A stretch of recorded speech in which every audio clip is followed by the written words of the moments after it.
Hello dear students.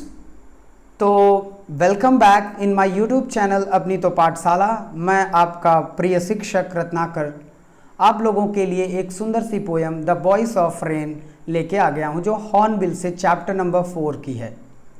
तो बिना समय गवाए हुए मैं सिर्फ एक छोटी सी बात आप लोगों को बोलना चाहूँगा कि आप किसी भी चैप्टर का राइटर का नाम जरूर लर्न करें, क्योंकि उस राइटर की वजह से इतनी सुंदर पोयम आपके सामने रिप्रेजेंट होती है या कोई भी चैप्टर रिप्रेजेंट होता है। तो प्लीज़ उनका नाम आप बिल्कुल भी भूलें ना। अब बिना देरी करे हुए मैं आप लोगों के सामने जो बारिश होती है वह अपनी आवाज़ में अगर बात करेगी तो कैसे बात करेगी, उससे वॉल्ट विटमैन जी ने, जो इस चैप्टर के राइटर हैं, उन्होंने रेन से बात की। और कमाल की बात है कि रेन ने उनसे भी बात की और उसके इसी कॉन्सेप्ट पर मतलब कि राइटर्स और रेन के बीच में क्या बातें होती हैं वो इस चैप्टर में आपको पढ़ने को मिलेगा, समझने को मिलेगा। तो बच्चों शुरू करते हैं। तो अब राइटर पहले क्या करते हैं कि writer first question asking from the rain, कहते हैं एंड हु आर्ट दाउ। अब आपको लग रहा होगा आर्ट दाउ, ये दोनों का मतलब होता है आर यू। दाउ मीन्स ये that is the literature devices हैं जो पुराने ज़माने में इस्तेमाल होती थी। मतलब अभी इनका इस्तेमाल ख़त्म हो गया, अब पूरा ग्रामेटिकल वर्ड्स इस्तेमाल किए जाते हैं कि क्या पुराने कह लो या डिफ़िकल्ट कह लो, अब अच्छे से इस्तेमाल किए जाते हैं। तो उसका मतलब होगा, राइटर पूछते हैं रेन से कि who are you said I to the soft falling shower. बारिश की बूंदों से या बारिश को गिरते हुए देख करके राइटर पूछते हैं तुम कौन हो। अब क्या बोलती है बारिश, देखो कुछ जवाब देती है कि नहीं देती है। विच स्ट्रेन टू टेल, ये अजीब सी बात है कि उसने आंसर दिया, gave me an answer as here translated. और राइटर ने उस शब्द को जो उन्होंने आंसर दिया, यानी रेन ने जो आंसर दिया बारिश ने, उसको यहाँ पे राइटर ने ट्रांसलेट किया है, क्योंकि राइटर ही हैं।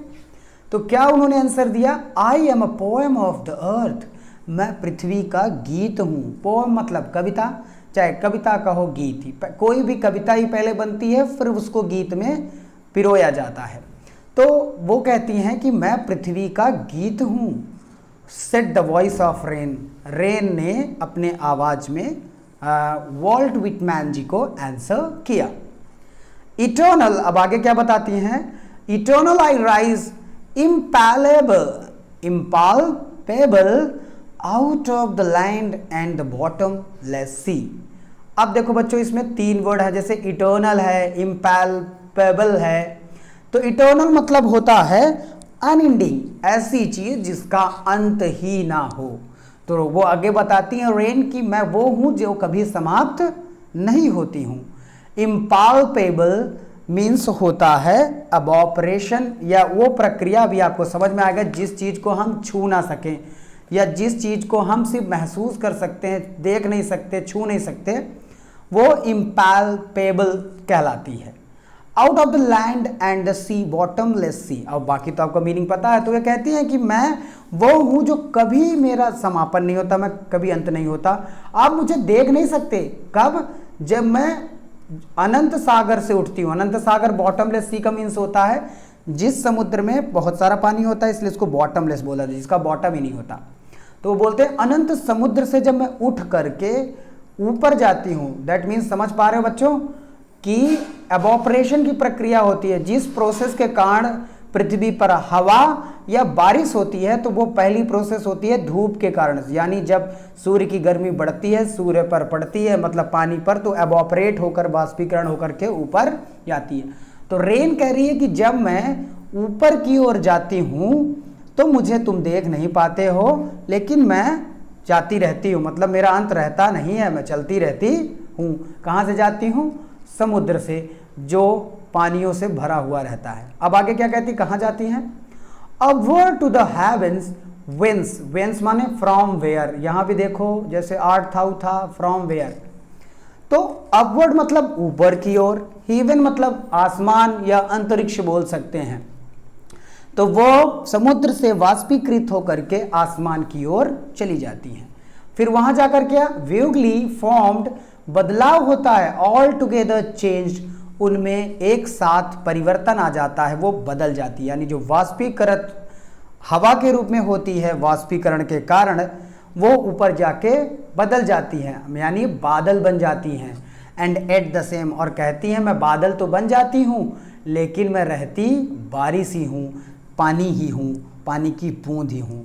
मतलब मैं बदलती नहीं पर मेरा स्वरूप बदल जाता है। आई होप कि आपको समझ में आ रहा होगा।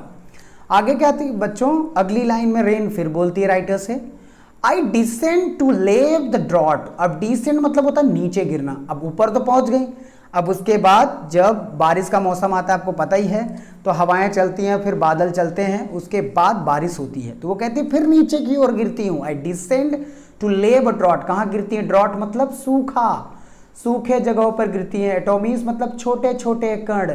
डस्ट लेयर मतलब होता है धूल से बड़ी हुई परत। द ग्लोब, उन पर गिरती है जहाँ सूखा पड़ा होता है, तो छोटी छोटी बूंदें पड़ करके उन सारी जो लेयर होती हैं धूल से भरी हुई, गंदगी से भरी हुई, उनको मिटा देती हैं, पृथ्वी को साफ कर देती हैं और पूरी तरह से सफाई कर देती हैं।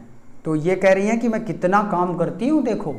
ठीक है, आगे क्या कहती हैं वो, and all the them without me were seeds only latent unborn. अब क्या कहती है देखो, बहुत कमाल की बात है। आप देखते हो कि कोई भी बीज लगाओ उसमें पानी ना लगाओ तो काम खत्म हो जाता है।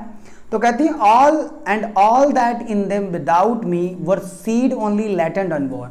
अगर मैं उस बीज के ऊपर ना गिरूं जो खेत में बोए हैं या घरों में बोए जाते हैं, तो लैटेंट मतलब क्या होता है? जो छिपे होना, हाइडन, वो हमेशा छिपे ही रहेंगे, उनका जन्म कभी नहीं होगा, अनबॉर्न रह जाएंगे। तो मैं नीचे गिर करके उन बीजों को नया जन्म देती हूँ। And forever by day and night I give back life to my own origins. और मैं लोगों को इसी प्रकार दिन रात जिंदगियां देती रहती हूँ, अपने पूरी ज़िंदगी को चला करके। और इसमें आप उस रेन की लाइफ को भी जोड़ सकते हैं बच्चों। जैसे रेन क्या करती है, पहले पानी पे वाष्पीकरण होकर के ऊपर जाती, फिर बादल बनती है, फिर नीचे आ जाती है, फिर वो नलियों से होकर के कहाँ तक पहुँचती है? नदियों में, नदियों से समुद्र में, फिर वाष्पीकरण होकर के ऊपर जाती है। यानी उनकी ये प्रोसेस चलती रहती है, कभी ख़त्म नहीं होती है। तो वो जहाँ से ओरिजिन होती हैं तो सबको लाइफ देती ही रहती हैं। आगे क्या कहती हैं, and make pure and beautify, और दुनिया को शुद्ध और सुंदर बनाती रहती हूँ। ये सबसे शानदार चीज़ है कि वो सुंदर और शुद्ध बनाती ही रहती हैं। रेन, अब रेन ने इतना कुछ कहा पोइट से। पोइट अपने शब्द जोड़ते हुए, फॉर सॉन्ग, अपने सॉन्ग के लिए, issuing from its birth place. जैसे तुम्हारा जन्म एक प्रक्रिया से गुजरता है, वैसे तुम्हारे जन्म के साथ ही मेरा गीत, मेरी कविता भी तैयार होती है। मैं पहले सोचता हूँ, फिर पोयम को लिखता हूँ, फिर उस पर गीत प्रस्तुत बनाता हूँ, उसमें संगीत डालता हूँ। आफ्टर फुलफिलमेंट वंडरिंग्स, उसके बाद वो घूमते घूमते कई जगह रिप्रेजेंट करते हैं, विचरण करके।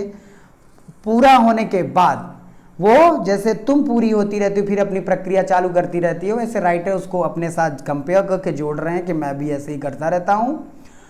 रैकेड और अनरैकेड, कोई सराहे या ना सराहे, पसंद करे या ना पसंद करे। रैकेड पसंद करे, अनरैकेड ना पसंद करे, सराहे या ना रहे। डुली विथ लव रिटर्न्स, कोई मुझे प्रेम मेरा लौटाए या ना लौटाए, लेकिन मैं लोगों को प्रेम देता ही रहता हूँ अपने गीत के माध्यम से, अपनी कविता के माध्यम से। जैसे वर्षा तुम करती रहती हो, हमेशा लोगों के हित के लिए काम करती रहती हो, दिन रात बराबर चलती रहती हो। तो बच्चों, ये ब्यूटीफुल पोयम वॉल्ट व्हिटमैन के द्वारा लिखी गई the voice of the rain. अगर शायद वर्षा बात कर पाती या बारिश ऐसे बात कर पाती तो एकदम ऐसे ही बात करती।